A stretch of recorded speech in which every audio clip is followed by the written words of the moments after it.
Vous écoutez KTO Radio. Dans la chronique Cris de la Terre d'aujourd'hui, Maxime de Rostolan, vous venez nous parler de l'importance de préserver l'environnement. Comme je vous l'ai expliqué la semaine dernière, la situation exige qu'on l'aborde par deux angles, la sensibilisation et l'action. Je tâche donc d'alterner, ici, entre des messages à caractère informatif, pour effeuiller le problème, et des témoignages venus du monde de ceux qui font, pour vous piquer du virus de l'action.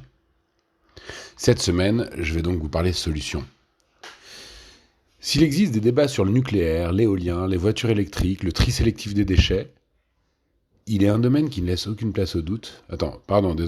S'il existe des débats sur le nucléaire, l'éolien, les voitures électriques, le tri effectif des déchets, il est un domaine qui ne laisse place à aucun doute.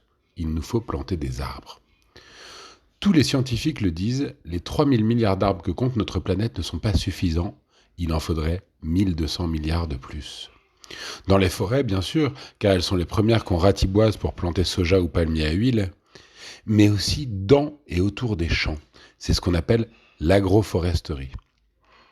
En France, où l'on a tendance à considérer que les forêts se portent plutôt bien, même si on peut se demander si une parcelle cultivée de 4 essences d'arbres plantées en ligne mérite réellement le nom de forêt, l'agroforesterie est l'une des meilleures pistes pour réconcilier l'homme avec son environnement.